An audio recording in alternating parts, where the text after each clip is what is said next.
Alright, you lot. Welcome to golden years. Before Call of Duty became clown parade of anime skins, skill-based matchmaking and stream-safe mumble rap. We're going back to when CoD were a fucking war simulator, not a Fortnite reskin with PTSD. This episode is about birth at franchise, 2003 to 2008, when series still had dirt under its nails, bullets in its lungs, and no idea what a battle pass even was. No SBMM, no monetization molestation, just raw, visceral military chaos. And we fucking loved it. Grab your M1 Garand, soldier. We're going in.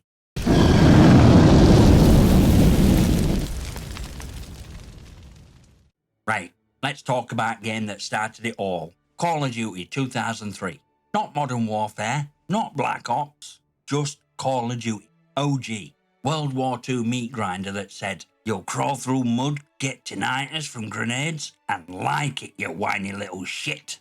This game didn't hold your hand, it slapped it away with a rifle button shoved into Nazi-infested trenches. No regenerating health, no fucking UAVs. If you wanted to survive, you had to actually use your eyes, not just check a mini-map like a spoon-fed TikTok troglodyte.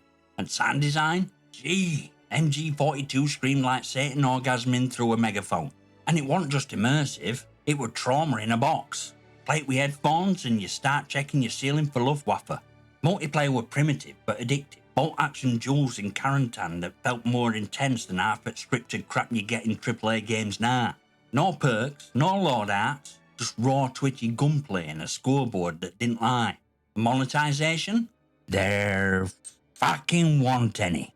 You bought game once, and you got old damn experience. No seasonal content, no camo packs, just a disc, a machine, and will to suffer through dial-up.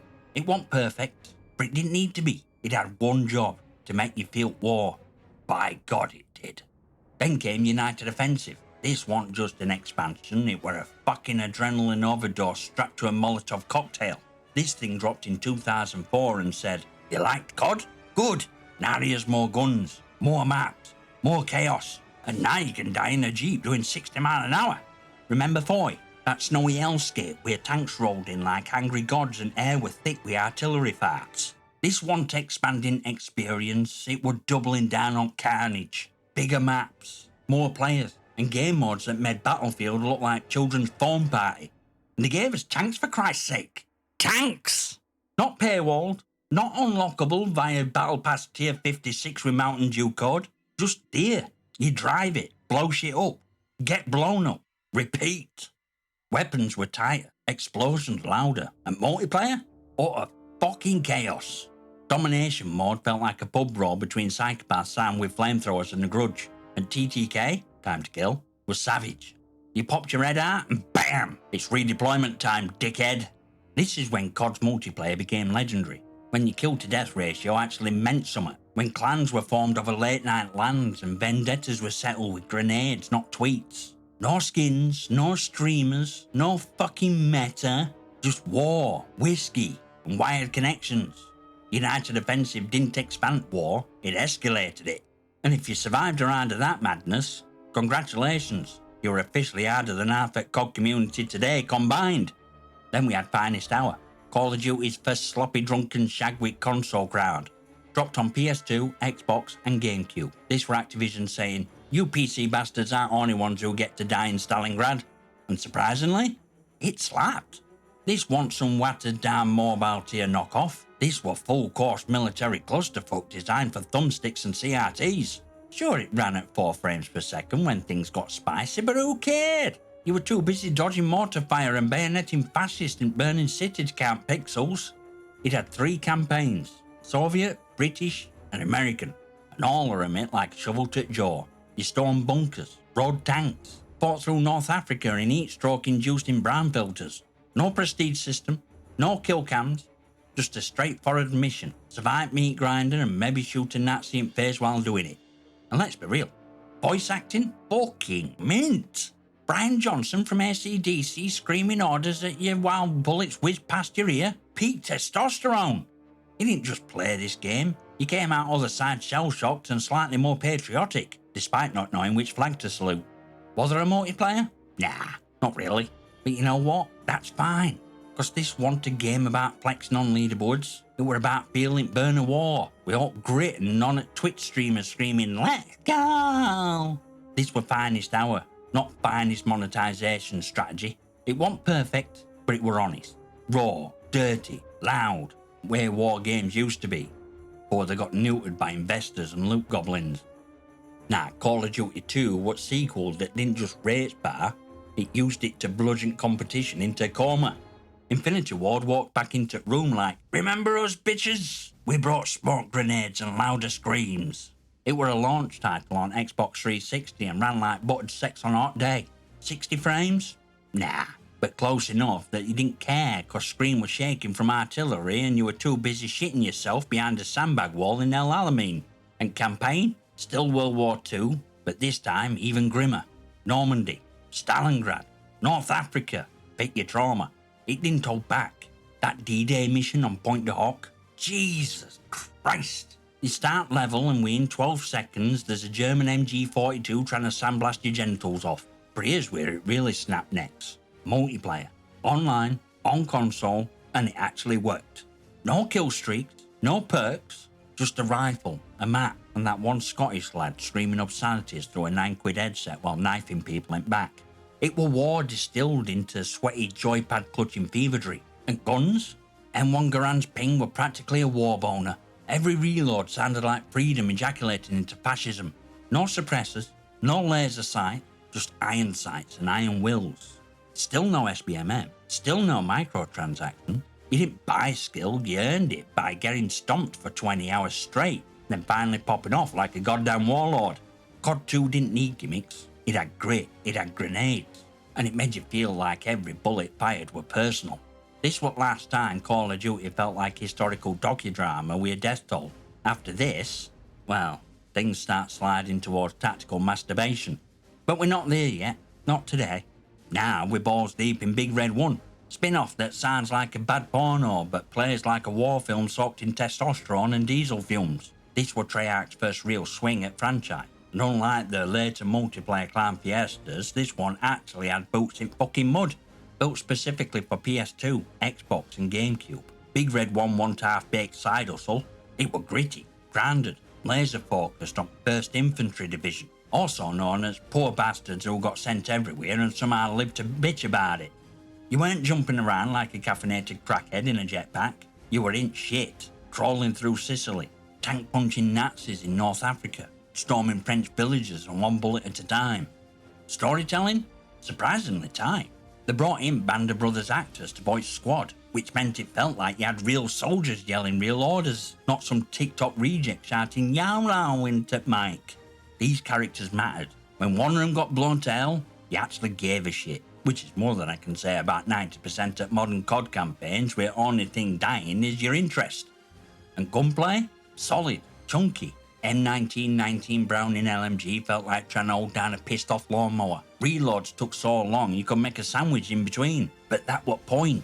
It made you think. None of this reload cancelled dolphin dive stim shot bullshit. Just sweaty palms and slow suffering. Multiplayer? Get fucked. This one was single player only. But did it need online? No. Because unlike today's drip-fed dopamine casinos, Big Red 1 had content. A full campaign. Real set pieces, explosions that rattled your bones. No battle pass, no season 1 roadmap, just a complete fucking game out of box. Treyarch had later turned to dark side, but for one filthy moment in 2005, they gave us a game that bled red, roared loud, and didn't ask for your credit card. Now Call of Duty 3, red-headed stepchild at early series, released in 2006 and handled by Treyarch again, what last mainline World War II CoD before Activision sold Sellout franchise for a crate of G Fuel and TikTok sponsorship. Now don't get it twisted, CoD 3 were messy, but in a good bar fate at 2 AM kind of way. It were console only, no PC version, which made elitist neckbeards crying to the mechanical keyboards. But for rest of us, it were fucking Warzone right in your living rooms. Campaign were chaotic as hell. France, Poland, Canadian push into Ardennes. It was first time CoD made you feel like you were part of a bigger machine. Shit were happening all around you. Tanks were rolling, mortars were dropping, NPCs screaming like they just watched the KD ratio die in real time. And quick time events? Oh boy. Remember having to mash buttons to win a bayonet duel? It were clunky, it were dumb, and it were fucking brilliant. You weren't just watching war, you were fighting controller to survive it. And multiplayer? Big. 24 players, classes, vehicles. It were like Battlefield and Call of Duty had a one-night stand and result with this greasy, glorious bastard. Riding a motorcycle with your mate on back, RPG in hand, screaming off a voice chat like maniacs. That were peak gaming. No loadouts, no SBMM, just raw, dirty chaos with a lobby full of angry Glaswegians and one American kid who clearly found his dad's whiskey. No cosmetics, no microtransactions, no fucking operator bundles. You were a soldier, not a billboard for branded bullshit. CoD 3 might not be its sexiest in series, but it was last and the fourth franchise broke its own nose and tried to be Hollywood. It were flawed, clunky, brutal, but it still had soul. And in today's world of algorithmic matchmaking and anime gun skins, that counts for more than any frame rate or shader update.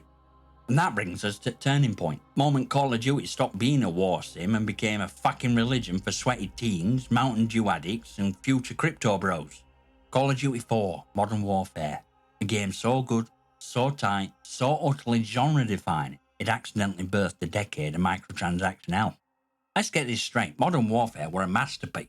Campaign, chef's kiss with a frag grenade. That Chernobyl sniper mission, straight war porn. Soap, Price, Zakhaev, all iconic. Nuke scene, traumatic brilliance. You died, in first person, crawling, suffocating. Made you feel summer. Thought series went full Michael Bay and started nuking countries like it were Wednesday night telly. And multiplayer? Jesus. It rewrote fucking rules. Perks, kill streaks, loadouts, prestige system. It were like snorting a line of cocaine and chasing it with gunpowder. One moment you're on first kill, next you're calling in an airstrike like you're Secretary of fucking Defence. And when you finally unlock Golden AK, that were digital equivalent to pulling your pants down at LAN and saying kiss it. Monetization, Variety Map Pack. Dropped in 2008, 4 maps, $7.99, and we bought it. Everyone bought it. Because the game were that good, because we weren't yet cynical, because we thought they earned it. And that's what made it dangerous. It wasn't malicious, it were effective. Variety Map Pack were Activision's first whisper of what was to come, a test, a probe, and it passed. From here on out, paid maps became standard, and ground shifted. None of us noticed, because we were too busy chasing kill streaks and frag movies.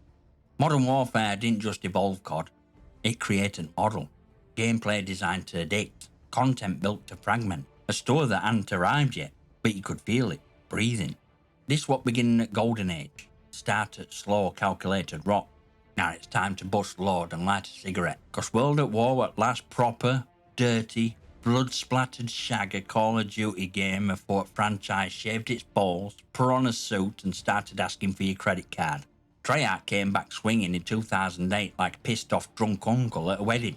No more glamour, no more high-tech bullshit, just flamethrowers, dismemberment, and screaming Japanese soldiers coming out of fucking trees like it were a horror film with bayonets. You start game getting tortured with a lit cigarette, and it only gets worse from there. Campaign were pure trauma. Storming Peleliu, getting ambushed in rice paddies, flamethrowing bunkers while your mate screams about his missing legs. It wasn't just war, it were hell, and it loved it. Gary Oldman and Kiefer Sutherland voiced your squad mate, meaning every mission felt like a war movie directed by Quentin Tarantino after a nervous breakdown. And Pacific Theatre? Brutal, dark, underrated. No heroic bullshit, just bodies in mud and smell of napalm in your dreams. Multiplayer? Meet the unforgiving, grimy evolution of Modern Warfare system. Dogs instead of helicopters. Bolt-action rifles that actually required aim instead of spam. Maps like Castle and Dome where every corner had a 50-50 chance of ending your life or your kill streak. No SBMM, just raw fucking war. You won cause you were better, or luckier, not cause an algorithm decided to hand you a pity win. And let's not forget Nazi zombies were born here. A side mode, a secret, a mode that wasn't even advertised. You finished campaign, credits roll and boom, Nackder and Totten. It were terrifying, brilliant, and instantly iconic. And it only got bigger. Monetization? Here's where shit started getting serious. Treyarch dropped 3 map packs in 2009. Each one came with 3 multiplayer maps, 1 new zombies map. If you didn't buy them, you were fucked. Couldn't play at new modes, got booted from half at lobbies. You weren't just missing content, you were locked out at community. This wasn't just DLC, this was first taste of premium fragmentation. You were either on train or under it. It cost you around 30 quid across the year, on top of full price game. And while it felt like value back then, hell, those zombies maps were bangers. This were Activision's first real test of compliance. Will they pay to stay included? We did, and floodgates opened. World at War gave us peak Treyarch violence, peak zombies, and first true monetization infrastructure. It didn't feel like a scam, cause content was so damn good. But make no mistake, this is where model were born, and it would only get nastier from here. Back then it wasn't about kill streaks or cosmetics, it was about carnage, camaraderie, and clicking heads with a bolt action rifle so loud it made your neighbours flinch. From PC lands to console chaos, from Normandy beaches to Pacific nightmares, CoD used to mean something. It had weight, it had grit, it had fucking testicles. But don't get too comfortable, sunshine. Tomorrow we're tearing mask offline that changed everything. Birth at arcade Call of Duty, when past kills replaced tension, when gameplay loop looked like a slot machine, and when military shooter got lobotomized by marketing. Join Discord, follow on X, consider a channel membership if you like your content uncensored. Smash like it, subscribe, drop your comments below. I'll read best and mock worst. I'll see you next time, you magnificent.